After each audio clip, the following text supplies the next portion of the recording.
Hello, everyone. Welcome to the Tobias Ruck Podcast. I have with me Kevin Monaham, the CEO of Noteworthy.ag, and the founder of was it my crypto wallet or my Ether wallet? My crypto. I was operations. My wallet. Okay, that's awesome. So, what is Noteworthy? Noteworthy is crypto notes. So they're very similar to your fiat banknotes, but they are crypto backed. So they're like value backed notes again, kind of closer to the gold backed dollar. Like this. Yes. Nice. The sun gets the chip in there too. Yeah, you can see the circuits and everything. So what I like about them is that they look legit. Like well, I they had are. I They are had really legit. yes, yeah, they are, right? Like because I have paper I had paper notes for other cryptocurrencies, but they were just paper and had like, some seals glued on them. Those are Yeah. actually like the same material, the same everything than we have for uh Yeah. like So for normal money. every country's currency has a different like material that they use as the fabric for their notes. But as far as banknotes, we're like banknotes versus what we're doing. They're about as close as you get to what you usually have around. They're kind of they're somewhere in between the francs and euros and the US dollar, because the US dollar is a cotton based note, so they feel very papery. Whereas your bills over in Europe feel very plasticky because they're polymer based. Um, Mm, Ours have kind of a mixture of both. Ours mm. are, I think that they're cotton based. It might be linen, but they're so that you get the paper feel sort of like U.S. money, but they are a little bit more durable, kind of more like European money. Yeah, I do have to admit I like like I like the texture of the cotton and paper much more than the plastic. Like it feels way more like a Monopoly money if it's just like this polymer. I think they have that in where do they have that? Yeah, I think they have that in Canada, and yeah, it feels a little. The euros are kind of like this a lot. Like the franc is a pretty good one because it is kind of plasticky, but it still has that papery feel. Whereas the euros they feel pretty monopoly to me. And they changed that recently. Like they used to look way more legit, but then they changed the font and then they changed the colors, made it more like it. And way worse than the Deutsche Mark, like the German currency we had before. That actually felt like hard money now. I mean, maybe Uh, they're adapting to the to I, what the money is actually worth. I feel like sort of, and part of it's like they're trying to make them last longer, and I think that the plastic notes last longer than the paper notes. Mm. Um, it's just because they made it's just on the sense like if you stick it in like your washing machine with your pants or something, like the paper notes kind of fall apart a little bit faster. Um, Mm-hmm. they're all pretty So durable. Like when you think about paper notes or like banknotes in general, like you think that they're paper, but the reality is they're fabric. It's more like your pants than it's like the paper that you write on. yeah, and it makes sense because like it would dissolve very, very quickly and just break instantly if you have it in your wallet, and that's not good. That's not good. But you have even more than just like a cloth and a plastic in there. You also have some circuits in there, right? Yeah, so there's on the Bitcoin notes, there is the NFC chip, which actually is like basically a redundant verification of all of the information on the paper note matching the information on the chip. It holds a little bit more data than that, but that's basically the simple breakdown of what it is. So what kind of data is do you store there? So it has your it has a piece of your key. It has your public key information linking to your website, to our website. And then they basically the interaction data that our application needs to verify all these things that can do the checks on it. So what nice. So yeah, so what's the like how can you walk me through the process? Like how do I know it's Bitcoin backed or whatever backed? And So yeah. basically, yeah, sure. Basically you have this note and it says it's a Bitcoin note. On the back, it has your public key right there, along with your serial number. The QR code will take you to our app. It verifies everything on the app. Do you need a second? Maybe 1 second to let her out. No worries.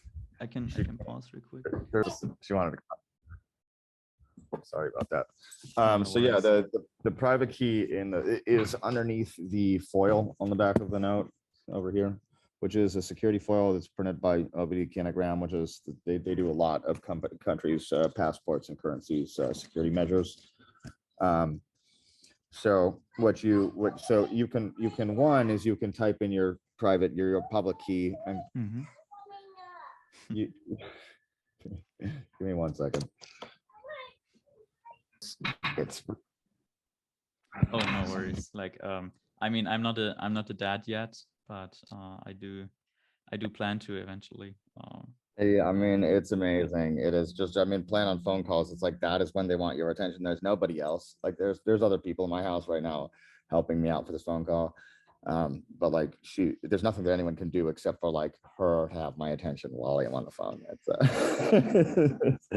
It's very funny. So yeah, anyways, you can go verify your public key. It's there. You go and look up on any block explorer that you want and see that your address has the Bitcoin it's supposed to. But also we have an application that you go and you scan the QR code, the NFC chip on the application, and it'll have a readout that says, yes, it's valid. It's one of our notes. It has a serial number on it, and the amount of Bitcoin that's on it. That's awesome. That's awesome. So the way I understand is that like Noteworthy has a part of the key and the note itself has a part of the key. These notes have 100% of the key. We don't have the key at all. They're never stored. Bitcoin notes, the initial notes, so the 5 millibit and the 1 bit Bitcoin notes, these are 100% self-sovereign. It has your Bitcoin on the node. This foil right here, basically the note's printed in a trust center by OVD Kinagram. Currently we're probably going to move it in house at some point, but it's currently printed by the same people that do the security functionality for quite a lot of the currencies, including the euros and francs. Wow. So this foil has like a little hologram in it. It has, our logos inside of it, the 101 bits. But there's security foils. They have little micro tears in them everywhere. So if you mess with them at all, they start to like tear apart. If you have them in water, they bubble up. If you heat them up to try and get the glue to come so you can slide it off, they turn opaque. So basically anything you do to it to get the foil off of this note, that this foil has been messed with. If you can't get like a little loop and look at the 101s, the change from 0 to 1s on the thing, probably not legit. Additionally, the inkjet printing that we have do the key part that you see there, the lock and key, and then that one, it's inside of the foil. And if someone took off this foil, it's very unlikely that you could put a new one on if you had the exact same foils and still get the ink to line up right on top of it.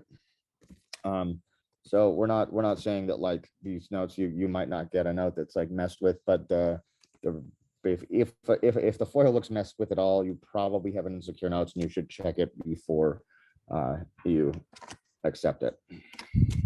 Yeah, that's some very high level of security. It's probably more secure than my euros. It feels. Well, they definitely, like, I mean, euros don't have that NFC chip in it, and your ability to check that there's it's an actual euro. Yeah, that's for sure. That's really cool. Yeah, because I built also NFC chips. I mean, those are actual like Java cards. Like they do signatures and they actually do computation. The chips you have, do they expose the private key through NFC, or do they? They do not. They do not. Okay, that's very good. Only place your key is underneath that foil. And let me see if I have one. I think underneath the foil is a QR code. That is a QR code of your private key, and then there's additionally a readout of your private key, so that if the QR code is damaged, you can. I don't think you're gonna be able to see it very well, but basically, the QR code's on top and your private key's on the bottom. Don't worry, this one is not a note that I plan on using for anything, so that private key is okay to expose. It's important to have one for demo. Yeah, so as you can see, basically it's scratched off into the 1000 and then into the key as well. So this is the black on here. There's basically the foils have two coats in them. It's the foil on top, and then there's an opaque layer of like, it's like I don't know what it is, but it's To seal it from like scanning or something. yeah. So basically, Yeah. this is not paper. There's like a plastic sealing over the private key so that it can't really get damaged when anything happens. If you did wash it, they still are readable because of this. But yeah. But you would definitely know if someone had messed with it if you did get a note that was messed with, and you should not accept a note that somebody has taken the key off of. Okay, so the way it works is that, like, say I'm a merchant and you come to me and you hand me one of those notes, and I accept Bitcoin. I know Noteworthy, I know the guys, and I know that this is legit, and I can check it in one hand by scanning the NFC. If I really want to, I can check all the tamper-proof stuff. And if I really want to go crazy, I can look through the lens in order to check the seal you have there. And then at some point when I'm like, okay, I don't want this on the paper currency anymore, I scratch off the seal. It reveals the private key, and then I can redeem it through just any ordinary wallet. Yes, you can use our app, or you can use any Bitcoin wallet that accepts private keys, which is any Bitcoin wallet, really. Yeah, it seems to be the wallet import format, so that's good. Yeah, well, unfortunately, so basically, we're trying to encourage people not to use these things not as paper. There's like as they are. They're not really designed to be paper wallets. So most places that you import generally make you import and sweep and use their HD wallets rather than whatever you've imported. I've only found like two different websites that still allow you to import your own addresses and use them. So yeah, usually they sweep them and then move the coins into their own thing. So what is like do you already have like places where like people are like, oh, I really need this, like this is also a big problem, or what is like the thing? Well, so basically the gift card market, the cash giving market is like a $1.9 trillion market. And people are buying these gift cards that expire, and like California doesn't allow them to expire, but like everywhere except for California allows gift cards to expire. So like say you're like getting gifts for your grandkids for like a holiday or something, you buy them a bunch of like gift cards, and the gift cards will expire, they'll lose them, they don't really care about these things. You can only use them for whatever the one thing is that they've gotten you to do that, because it's very unlikely that you've bought them like just a cash card. Most of the time they'll get you like a card that's like a gift card to a specific place. So they're like, hey, I thought about you enough to know what you like, but I don't know what you like enough to actually buy it. These are like non-expiring ways, and it's also the ability to let me go inside. It gives you the ability to kind of, it forces you to learn to invest a little bit. So it's sort of more like buying something that will probably go up in value over time. And it's not something you really get with gift cards. Gift cards are going to stay the same value or go down as time goes by. And you're also kind of teaching people crypto, which is kind of nice. So one of the biggest things about these is it takes away the complicated information that comes with crypto. So all of the private keys, all of the addresses, like initially you don't need to know any of this stuff, and you shouldn't have to. With most things, it's like when you buy a computer, do you have to know how your RAM or your processor works in order to turn it on? You don't, and you shouldn't have to. Like lots of us do, but like these are things we learned because we wanted to, we were interested in learning them. But like most people don't want to learn that. In order to that has to be an opt-in. Like it cannot be a requirement. Yeah, I want so yeah, like as we agree. Yeah. So it's basically sorry, your internet connection, or maybe my internet connection was a little flaky there. So basically it's a big UX improvement, like something that people already know how it works, and basically it's okay, whatever demand crypto fulfills, this fulfills it the same way, only for just in-person stuff and with way better user experience. Yes, and also like people understand that when you lose like your €100 note or your $100 note, like that it's gone. Yeah. People get paper wallets, and then they'll contact you and be like, "Hey, I lost it. Can you print me a new one?" Mm. Like, no, that was yours. That's the only place it ever was. We can't do that. This just skips that explanation because of the fact that people understand when they lose money, which is a huge thing in that space as far as it goes from my development from 3 different wallet companies to here. And as we're talking with one of the biggest Bitcoin ATM distributors in the space for our distribution network, they kind of run into the same problem a lot as well. Yeah, it's crazy. And I've talked to a guy who does wallet recovery like professionally, and it's crazy how much people lose their coins. And with paper, like you can still lose the note, but at least like it's ingrained in our system that like if you do that, then the money is gone. And it kind of feels like at that point it kind of feels obvious. Yeah, like you are the single point of failure for these things. There's still like this is still the safest way to keep your crypto.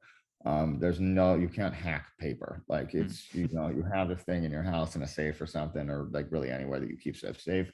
The only way to lose that is other people or you. Like you can't, like it's not like someone could break into a computer server and find your stuff, which is very different when it comes to every other kind of thing that you're using, any software wallet, any hardware wallet. Like these are things that you are going to be worried about because they are constantly being updated. They go out of they get kind of obsolete. I know the first generation of ledgers don't even work anymore. It's not even that you can update the firmware to the point that they can use. I went on one time and they were like, "This doesn't work anymore. We're going to send you a new one." I was like, "What?" Like, I was like, this is not okay. Like it's not an okay way to like handle other people's assets that they're supposed to be managing themselves. Yeah, that makes sense. What would you say to the argument that, oh, like I can't trust you to actually have the QR code printed and then not saved it yourself? So basically it's not like very shortly we are going to publish our whole process and probably do a live kind of video of the process so that everyone we can just kind of mitigate this question in its entirety. But I would say currently we have OVD Kinogram, which does like 120 different currencies and passports and IDs for different parts of the world. If you trust them with your money, I don't know why you would not trust them with your money now. But we do get this question a lot, and we understand that, like, lots of crypto people do not trust bankers. Lots of people in general don't trust banks and bankers, whatever. The people that make the money for banks might be the same. So we are going to publish the process and then probably give a live feed so that we can kind of just like nip this in the bud. That's awesome. Yeah, that's really good. And yeah, like maybe we haven't you haven't explained this enough yet, but like you have some really interesting people working on this project. Like maybe you can talk a little bit about that. Absolutely. So the guy that I took over for, Larry Felix, is he was the head of the treasury out here, and basically he brought the $100. You mean in the US? In the US, like yeah. The head of the treasury of the US. Yeah, he I think he was the head of treasury. Maybe he was one of the directors. But he brought the current $100 bill into existence. So the one that is kind of closer to European money that has all the current security features that other notes do. He was. Oh, here's a true story. I actually, when I got the money on like the $100 bill on my hand, it was so cool that I had to send a picture of it to my brother. It's like, look at this. I mean, as far as our banknotes go in the US, like they're the only ones that I'm proud of. As far as I know, the rest of them are pretty mediocre at best, I would say. But their money is money. I tend to agree. Yeah. The German mix cries a little, but yeah, like we got the euro. Which, yeah. The $100 bill is a little bit different than all the rest of our money, and that is who was leading the company before I was here. The founder of the company founded the Bitcoin Foundation as well, Peter Vesnes. We have on our board is the 38th head of the mint in the US. The designs for our notes were done by the woman that designed the current Frank series in Switzerland. We have one of the managing directors from SIGPA. So like as far as like traditional banknote industry, we have probably about as strong of a team as you could possibly ask for. Yeah, that sounds that it's so hard to like understand. So like what do they say about crypto? Like what's the sentiment there? It's funny because like that's kind of, they bring me on and I'm like, why are you here? And it's like they see the value in crypto just like everybody else that's here does. It's I also I feel like it's kind of bullish for crypto that a whole bunch of traditional bankers are like, oh, let's get on the right side of this. Yeah, it's good. It's good because, like, as you know, the US government is also working on their own cryptocurrency, like spearheaded Yeah. by Project Hamilton, MIT. And it's good that they're not already like in like if it's already a running project, it's good that they're working on, like legit crypto, like the Yep. Bitcoins, the everything. Yeah, I think that I mean I feel like, if a government issues a cryptocurrency and is like, this is going to replace your currency, people get on board for the same reasons they get on board now. Problem is they're going to add the same exact problems that they have with the current money right now. Like they're still going to be inflated. They're still going to be able to inflate it whenever they want. There will be no cap on it. Like all of the things that are good about crypto that they No, could it's going write to be into. much much worse. It's going to be much Yeah, worse. yeah, Like all of this. they have the ability to just mint money as they want, and it's indistinguishable. Right, there's no timestamp there. It's like, okay, this, I don't know if Yep. this is like just Oh, freshly I'm sure printed. they'll make it so that they can take it out and invalidate it and do all kinds of other stuff. Yeah, it's crypto in the same way that Ripple is crypto. Yeah. It's Well, just, no, I think it's much worse. I think it's much worse. So Ripple is one thing, but like first of it's, all, the project that Project Hamilton is working, like the one with the MIT, they first of all, like it's just one centralized server. You can't look into it. Then also, like there's no transparent ledger. Like you don't know who has what amount. And so if you wanted to audit the system, like you can't. And second of yeah, all, like you don't know if your money got deleted, right? Like at least on something like Ripple, there might be like some trace there. I don't know how Ripple works, yeah, but well, yeah, I guess, there it's just completely opaque and fully in the hand of the Federal Reserve. I mean, do you think they're going to make it private or it's going to be public? Oh, it's gonna be like a private server that only they control, and that also like they have just with a push, like literally with a push of a button, they can just mint money, and nobody can know that. Do you think that you don't think they'll have like a block explorer? No, they will not have that. They will not have that. I mean, 100% not, because I they feel already explained that in the white paper they released, that like they and it's like not any different. It's like literally, it's worse than the current system that they have. it's Like, much worse than what we currently have. The cash money is much better. That like if I have $100 in cash, that is much better than whatever they're building right now, and it's really scary what they're building. It will take a while until they have that ready. Also, like since evil always can only corrupt, like they can never create. So time we have that time window in order to things like you're doing. And I think it'll be a very it'll be very good to have that when like you don't have cash anymore and the only thing you can use is either crypto directly, or but that's easy, that's hard to onboard. Like if I go to a merchant here in Germany, they will tell me like, no, I will not I will not install an app, or maybe they will, but they'll drop it very quickly.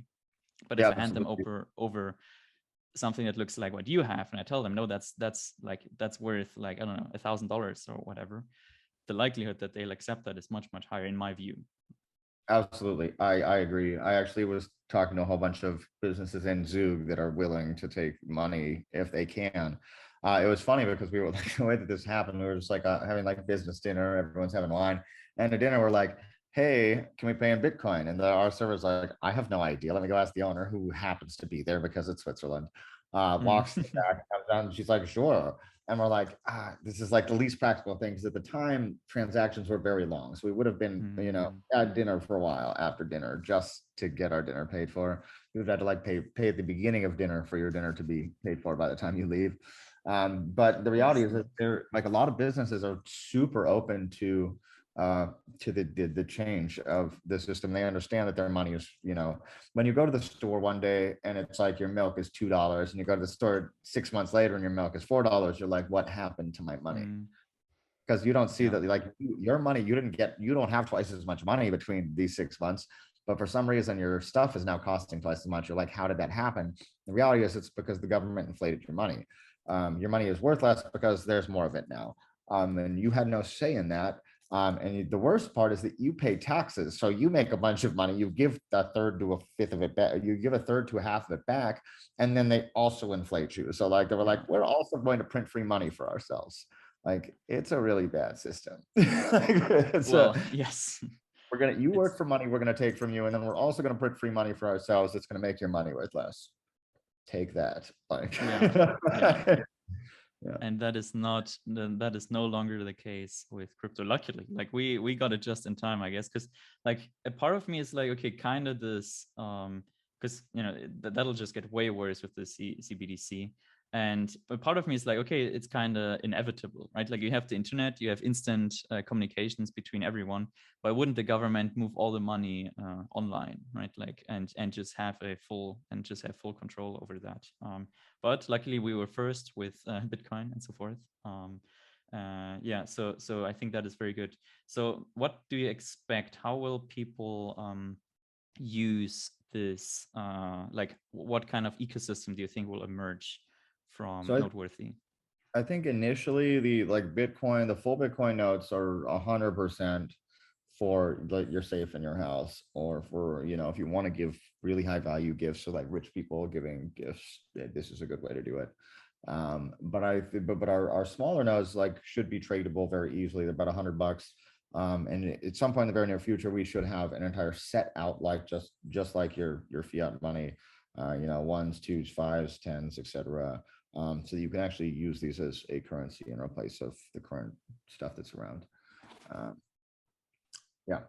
But initially, I would assume that nobody wants to carry around a $23,000 bill, or most of the time, I think most people don't carry like $100 on them. So, Mm-hmm. uh, so I don't see it as that for these ones. But we will have quite a few ATMs around the world giving these things out instead of paper wallets now. Mm. And I don't see why you would not use a free transaction instead of paying for one. Yeah. The nice thing about these as well is you can pass entire addresses along, so you don't have to generate a new address every time you want. You don't have to, like when you want to give your buddies that you got into crypto, you're like, hey, let me send you your first ETH or whatever. Go generate a wallet. They're like, what? Mm. You're like, go to this website, generate a wallet, send me the address. They send you the private key. You're like, no, generate a new address, send me the address, not the key. Yeah. So like all of the stuff you got there, you could literally just buy it for them and give them the thing, which is Yeah. totally different than it was before. Okay. Okay. So it is mainly an onboarding mechanism, which makes total sense, right? It's like, okay, here's a nice like child-proof system that you can use. Or how Yeah, child-proof is it? Like, is it too easy? Maybe it's too easy to scratch off the thing, or what do you think? I mean, your kids could definitely scratch it off if they wanted, and they know how scratches work. You definitely have something to worry about, I would say. But but as far as it goes, like these are really for store of value onboarding, to get you interested and give you an easy way to get in whenever you want to get in, instead of waiting so long that you feel like you've lost out on the price that you could have gotten it at.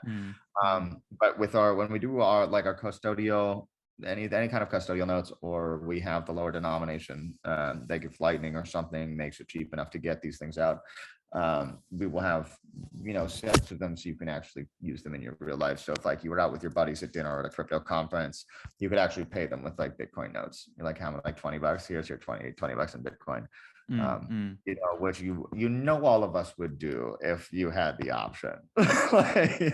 Yeah. So how do those work? So you said they're different from the ones you currently have?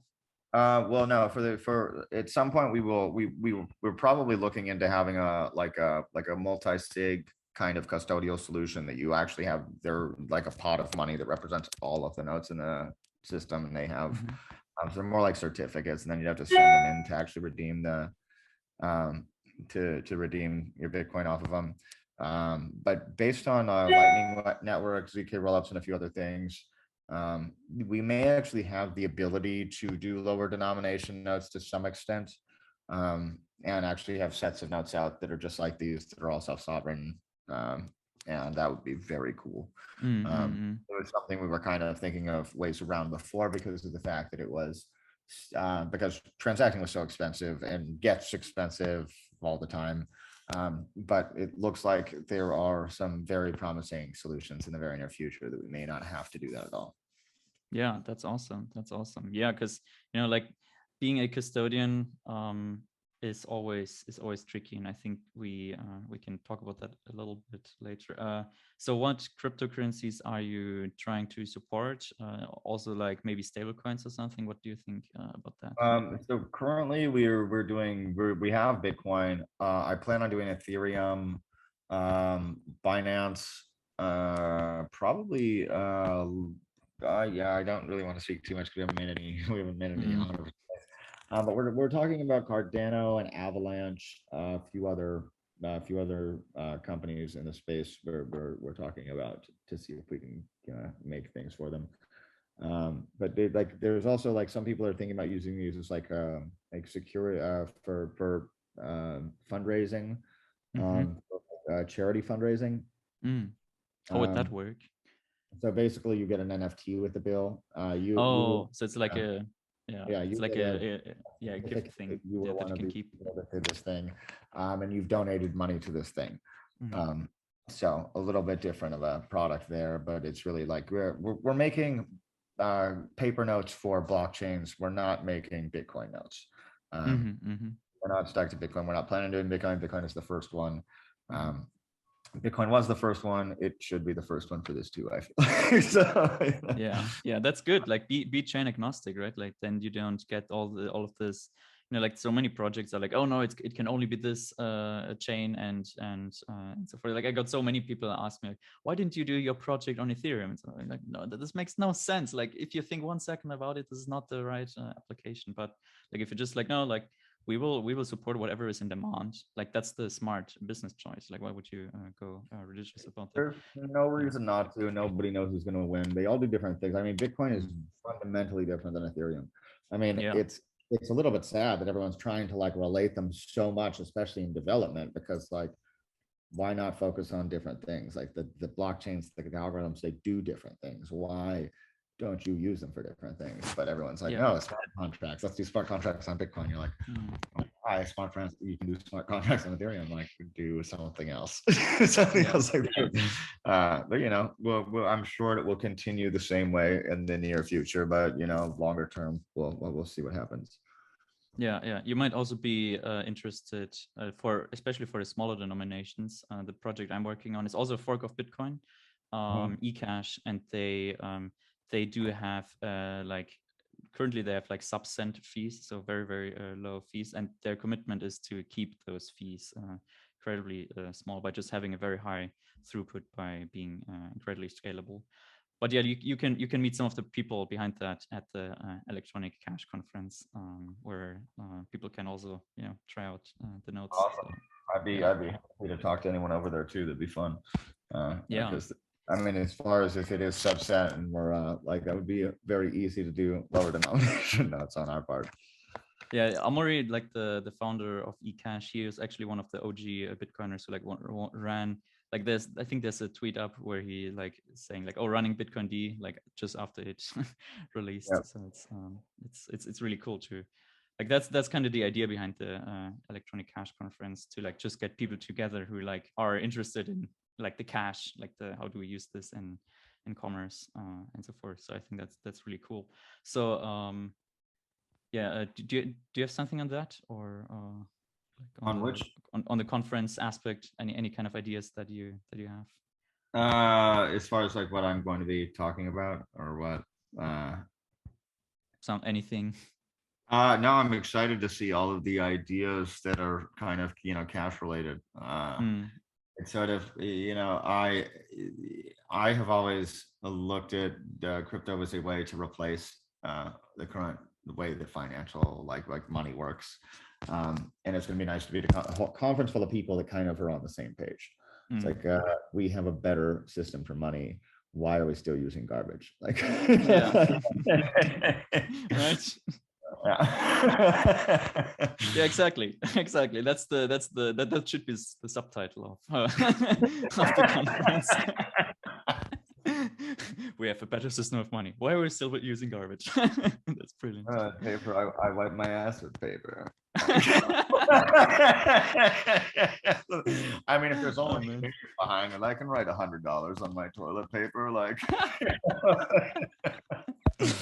well, but you can also print a QR code on your toilet paper and then trade that. That's true. I would not trust it. I mean, as far as paper with $100 written on Sharpie seems like, I mean, as far as what my money is worth in my pocket from the government, I don't know that there's a huge difference, especially at the beginning of COVID when you couldn't get toilet paper. Like the toilet paper may be worth more than your money. So, well, in Germany, we actually had that. Like people, like they were just having so much like completely worthless cash that they started to like put it on as on the wall, like as decoration, or like for children to play, or at some point they just started burning it because it was getting too cold. And yeah, and maybe that'll happen with the US dollar. I mean, now we have CBDC, so that will just be digital. But yeah, so like now here's something that where I'm a little concerned is that how is like if do you think they will start labeling that as counterfeit money, or do you think that'll that it'll be fine? no, because it's not. We're not using it because it has crypto that it is behind it. I think it just is not fundamentally the same. We're not saying that it's a currency. We're not saying that it's money. We're saying that it is crypto-backed notes. Like it's not.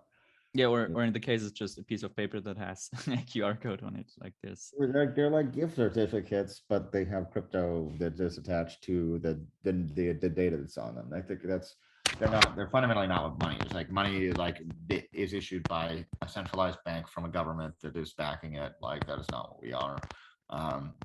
It's like saying that Monopoly can't print Monopoly. Like you're maybe something is it just started when you moved your hand or something with the mic. Yeah, but it's like them telling Monopoly they can't print Monopoly money. Yeah. Yeah, it's just not. Well, it is the same. It's not. Well, that's how Monopoly works. The money, the bank never runs out of money, and only yeah, exactly. Yeah. So actually, this call is trying to push itself to right now. Do you have time to continue this in like 40 minutes? Yeah. Okay. So I will pause. No, I will stop the recording, and then so yeah. So we're back, and where were we left? I think we were talking about the where was it?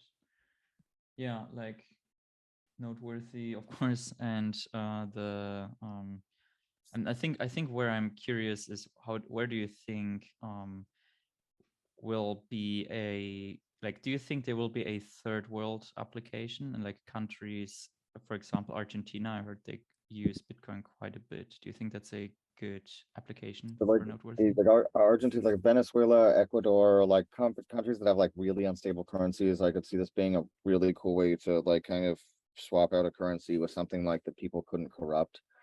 If you're carrying around crypto, it's like your government can't tell crypto what to be worth. Like it's so I just feel like it's a really it's a really unique idea, and if there was a way to put it into play, I would very much like to do it. I guess the question is how. But there's other kinds of things too. Like I know one of the deals that we have in the works right now is for a company that's fundraising for Ukraine. So they're using the notes to fundraise for a country for like the rebuild and like food supplies, things like that. So there's definitely a more than just like I'm holding crypto use case and proposition for value, more than just like financial or monetary value of what we're doing, and that's kind of part of the reason that I am so like excited about the project.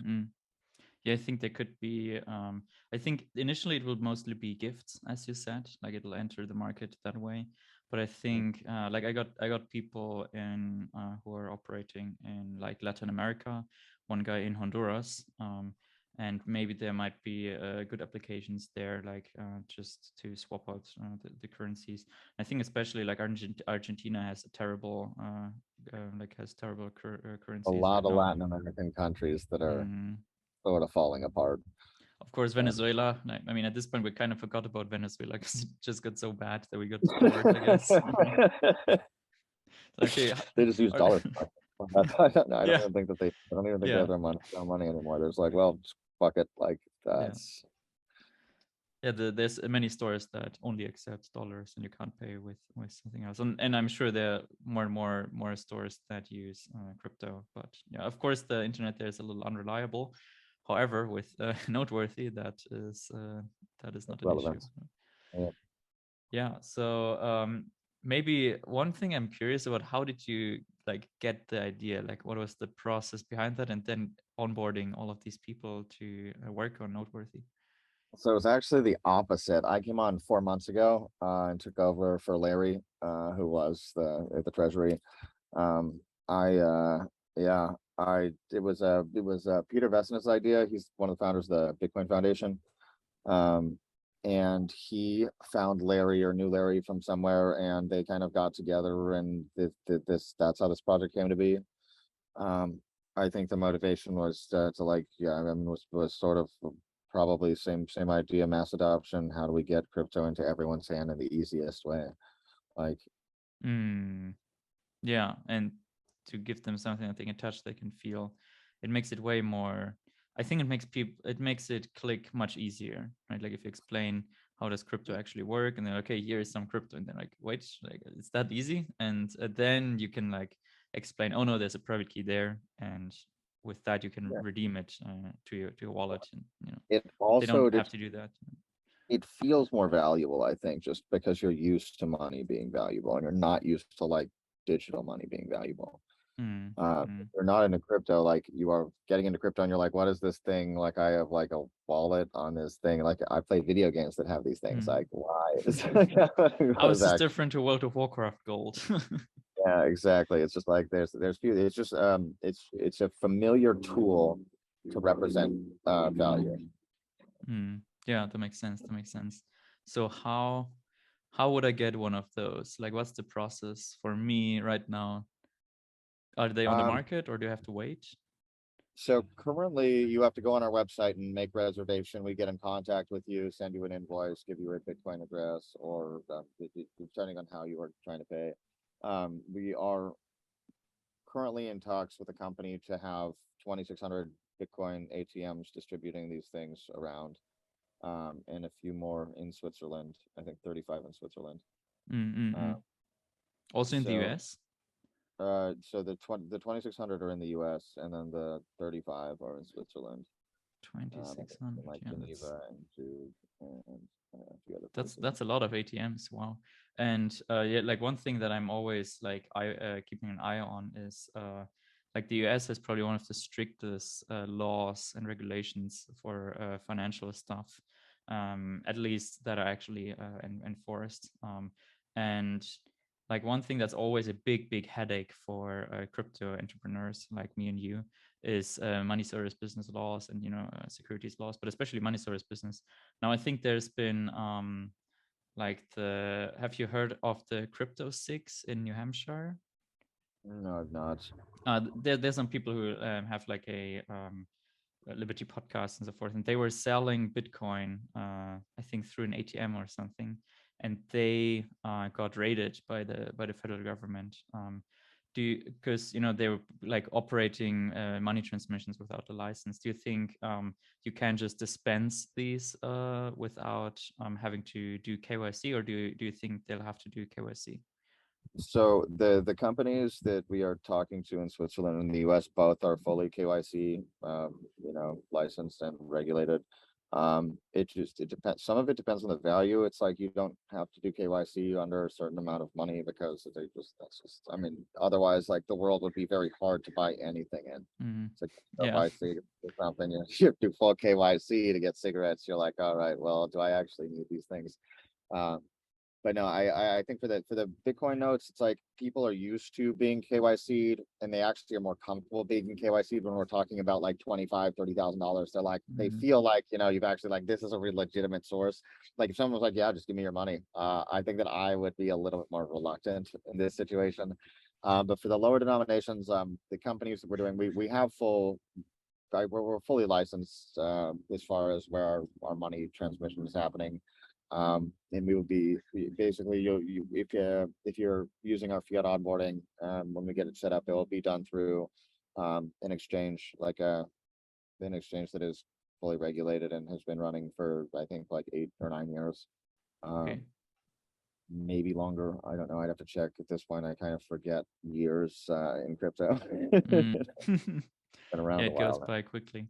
Yeah, I now. think I'm in contact with a few farmers in, I don't know, New Hampshire, like these homesteader kind of people, and they're Yeah. always looking to, okay, how do we accept crypto in our places and so forth? Because they're like, oh, freedom, like I want to be independent from everything, Yeah. which is super cool.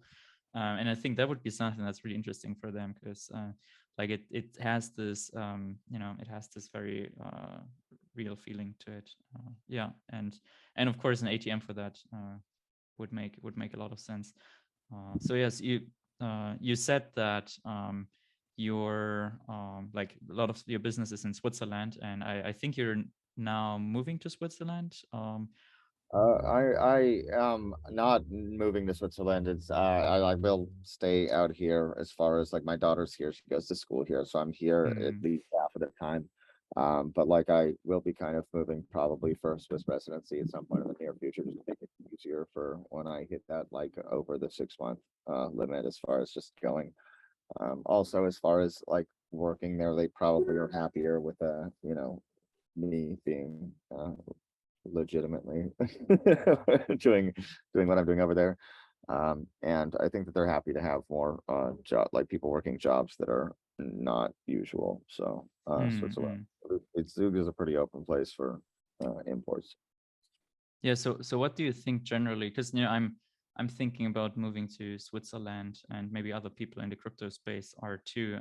What do you think are some advantages over, say Um, US for doing that? they're super progressive in their regulation of crypto, so they've already made some pretty uh complete uh um, publications about how they're viewing crypto, how they're treating it tax wise, etc. Every canton is different. Mm, Uh, so like some cantons have higher taxes than others, some are more, but they're actually very separate, like despite being the same country and having one group that like one place that leads it. The cantons all have slightly different rules and they are very independent. It's just it's which is sort of similar to the states in the US versus the federal government, but it's a little bit more. The cantons have a little bit more power that they can impose than in the US. yeah, it's crazy because the states in the US are like, Texas is much bigger than France, and France is its own country basically, and uh, Uh, and however, they are less independent than the cantons in Switzerland. And in Switzerland, a canton can sometimes just be basically like a town or something. And I think that's really hard to wrap your mind around how actually heavily decentralized Switzerland is in that sense. And I yeah, mean, it's been a when hub you of. talk, when you talk about democracy, like Switzerland kind of has about the closest thing that exists. Yeah, very like they have a lot of direct votes. I recently looked at the history. Like they have had that constitution for a while, right? Like 1800s or something. And yeah, and I think it's kind of in their culture to have this independence of this like, oh, don't like you know. And I think that's one of the most important parts because um, yeah, how do you see the US evolving there? Do you think the US is on a good trajectory, or do you think it'll I go a little weird? I think currently there's not a whole lot of countries that are on the greatest trajectory based on the Mm, financial system that is attached to everybody. Like we're kind of all attached to each other at this point. If the US goes down, we're taking Switzerland and UK and everyone else down with us, and vice versa. Like really, if any one of the major players and even the little guys, like when they go out, like it is a big deal on the global economy scale. That's why I think everyone tries so hard to kind of keep everyone working as best they can. It's like they want to keep everyone in debt, but they also want to keep people paying their debt. So, uh, it's good that everybody can do that. But I think that like based on inflation and COVID and a lot of things, like governments are in a really tight spot. Um, and I think that that's why a lot of them are so open to crypto. It's like here's something that like has the possibility of changing a little bit of it. It's not like an overnight thing, but if there's a way for, I feel like at this point, the way that they look at the financial system, like if there's any way out of this, like let's figure it out, because there's really like there's really not a good outlook as far as what's happened to the world since COVID, Mm, and the debts that have gone up since COVID, the war, like really everything. It's not been a good time for anybody involved, the entire planet, mm, but also it's taken a pretty big hit on the financial system everywhere. I mean, crypto included. mm. Yeah, that makes sense. Um, and in Germany, like electricity prices are way up. Like, I mean, Germany is quite in the news a bit because of nuclear power, right? Like we shut down our nuclear plant, and meanwhile we import all the stuff from Russia to keep our stuff running. And it's just not a good look. Like, I mean, of course, it's always complicated. But yeah, I think that's one of the issues there. Um, yeah. I'm thinking about anything else. Do you have anything else that you like to touch on? Um, Not really. I mean, I'm excited to come out to the conference. So it Yeah. should be fun. I love Prague, so I'm pretty Mm. excited. Yeah, Prague is amazing. Like the beautiful city, really beautiful city. Like sometimes you can see a little bit of the like I guess like Soviet past a little bit here and there. It's And one of the only untouched places. Like it was not bombed in any right. war. Like it's just still there. Like it has some of the oldest buildings in the world. It's a really cool place. I liked it a lot when I was there. Yeah, that's like when I went back there and was like, okay, where could I do the conference? Because I was like selecting different places. Switzerland was also on the list, but then like we looked at our budget and we're like, oh, wait a second, it's a little tricky, Yeah. and we got like some shitty place for like twice the price than Prague, and then we were like, okay, Prague it is, and it's an amazing place, lots of crypto people there, and I think it'll be like if you're thinking about going to the conference, you'll like Prague will make you like go more. And also we got a really nice hotel, so the Grandeur Hotel Prague. Yeah, Grandeur Hotel Prague, and it's like a really nice hotel, but compared to American prices, compared to German prices, it's like really affordable. Yeah. So I'm really glad we're able Absolutely. to do that. Yeah, and yeah, so the what we're also doing is that we also have a online conference, because many people were like asking, oh, will there be online access, is there something that we can do? And there's actually we use gather.town, I think it's called, and it's Oh yeah. basically, oh, My you heard of friend, that? I guess my buddies. Like I have a friend that's been working with them for a long time. Mm. They're a really cool platform. Yeah. I've used it a little bit.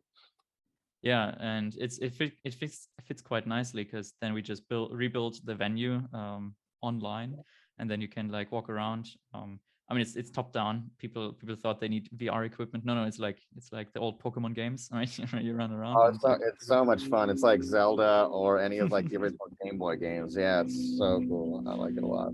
it has quite a bit of a nostalgia factor. Yeah, I immediately liked it too. Right, I was walking around, and you can have video chats, and of course watch all the speakers.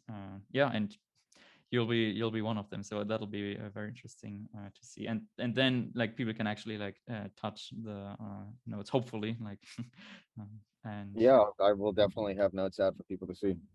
mm, They mm, will not have Bitcoin on them. Don't try and steal it from mm. Okay, me. yeah. Uh, But of course I think the in person is always like way better. Like like I've been to Blockchain Mallorca, I've been in Prague, I've been in all sorts of places in Zug. Like that's where we met. Kind of crazy actually. Like the way we met is just completely random. Like, oh wait, we're working kind of on funny. the same thing. Yeah, and it's just a different style of communication when you're in person and everything. And yeah, Absolutely. And then like you as just far allocate the time. yeah, as far as where Prague is, like, Gather Out Town is cool, but like the city of Prague is beautiful. Like it's quite a bit different. And I mean, as far as once you're there, it is a pretty cheap place to be. So most of your money is going to be those plane tickets. So if you're Mm, thinking about going, you really should go. yeah. Yeah, and spend a little time there. They've got some really beautiful, really beautiful buildings and bridges and everything. And the women are also pretty, I find. And yeah, so that's good. Um, yeah, so yeah, for the conference 2022.be.cash. If you're lucky, there might still be some promo codes ecash15 left. Good luck with those. If not, then I mean, I guess you have to pay a higher price. That's capitalism or something. And so yeah, where can people find you? So if you want to get in touch with me personally, it's Kevin at Noteworthy.ag. If you want to just go through the site, make a reservation, anything, it's Noteworthy.ag. Okay, that's awesome. Yeah, thanks so much for your time. I'm really excited for your project and really excited for the conference. And yeah, I did it for see me you as there. well. All right.